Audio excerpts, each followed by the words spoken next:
Cabbage fry రోటీలోకైనా రైస్లోకైనా చాలా బాగుంటుంది. Welcome back to my channel Bhavani ఇంటి విలువలు. నేను మీ భవానీ. ఒక క్యాబేజీని తీసుకున్నాను, చిన్నగా కట్ చేసుకొని ఒక గిన్నెలో వేసేసుకోవాలి. కొంచెము గల్లుప్పుని వేసేసుకొని క్యాబేజీని మంచిగా కడిగి ఒక జాలి గిన్నెలో వేసేసుకోవాలి. వాటర్ లేకుండా తీసి పక్కన పెట్టేసుకోవాలి. స్టవ్ పైన ప్యాన్ పెట్టేసుకోవాలి. 2 స్పూన్ల వరకు ఆయిల్ని వేసేసుకోవాలి. ఆయిల్ వేడయ్యాక పోపులని వేసేసుకొని రెడ్గా ఫ్రై చేసుకోవాలి. 1/2 స్పూన్ వరకు మెంతిపిండిని వేసేసుకోవాలి. కట్ చేసి పెట్టుకున్న ఉల్లిపాయ ముక్కలు, పచ్చిమిర్చి ముక్కలు, కరివేపాకుని వేసేసుకొని గోల్డెన్ కలర్ వచ్చేంత వరకు మంచిగా ఫ్రై చేసుకోవాలి. మెంతిపిండి వేయడం వల్ల చాలా మంచిదండి, టేస్ట్ కూడా చాలా బాగుంటుంది. ఫ్రెష్గా రెడీ చేసుకున్న అల్లం వెల్లిగడ్డ పేస్ట్ని వేసేసుకొని పచ్చి వాసన పోయే వరకు ఫ్రై చేసుకోవాలి.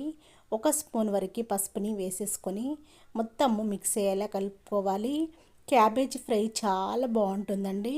కావాలనుకుంటే ఇందులో టమాటాను కూడా యాడ్ చేసుకోవచ్చు. టమాటా లేకుండానే మనము ఫ్రై చేసుకోవాలి. వాటర్ లేకుండా, వాటర్ శాతం ఎక్కువగా ఉంటుంది క్యాబేజీలో, వాటర్ లేకుండానే ఫ్రై చేసుకోవాలి.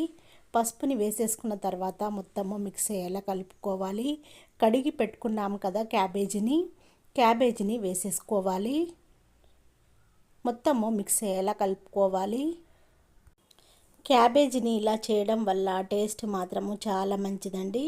హెల్త్కి కూడా చాలా మంచిది. అప్పుడప్పుడు క్యాబేజీ పిల్లలకి చేసి పెడుతూ ఉండాలి.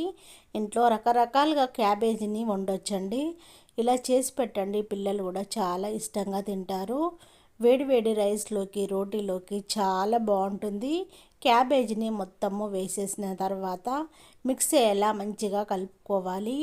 క్యాబేజీలో మాత్రం వాటర్ లేకుండా చూడాలండి. 1 స్పూన్ వరకు సాల్ట్ని వేసేసుకోవాలి.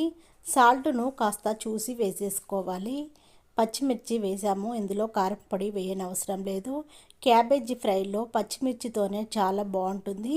మూత పెట్టేసుకొని ఒక 5 మినిట్స్ వరకు ఉడికించుకోవాలి. చూడండి, కలుపుతుంటే వాటర్ ఎలా వచ్చిందో, క్యాబేజీ ఉడుకుతుంటే వాటర్ వస్తుంది. వాటర్ వేయకుండానే మనము క్యాబేజీని ఫ్రై చేసుకోవాలి. అప్పుడే చాలా టేస్టీగా ఉంటుంది. మొత్తము మిక్స్ అయ్యేలా కలుపుకొని మూత పెట్టేసుకొని ఒక 5 మినిట్స్ మళ్ళీ ఉడికించాలి. 5 మినిట్స్ తర్వాత మళ్ళీ ఒకసారి కలుపుకొని ఒక కట్ట కొత్తిమీరను చిన్నగా కట్ చేసి వేసేసుకోవాలండి. కొత్తిమీర వేయడం వల్ల ఫ్లేవర్ చాలా బాగుంటుంది. మొత్తము మిక్స్ అయ్యేలా కలుపుకొని స్టవ్ ఆఫ్ చేసుకోవాలి. సర్వ్ చేసుకోవాలి కదండి. మూత పెట్టేసుకొని స్టవ్ ఆఫ్ చేసుకొని ఇప్పుడు ఒక గిన్నెలో వేసి చూపిస్తున్నాను చూడండి. చాలా చాలా బాగుండే క్యాబేజీ ఫ్రై రెడీ అయిపోయింది. రోటీలోకైనా రైస్లోకైనా చాలా టేస్ట్గా ఉంటుంది. మిస్ అవ్వకుండా చేసుకొని తినండి. నేను చేసిన ఈ వీడియో మీ వాళ్ళందరికీ షేర్ చేయడము మర్చిపోకండి. కొత్తిమీరతో గార్నిష్ చేసి చూపిస్తున్నాను చూడండి. మంచిగా ఫ్రై అయిపోయింది.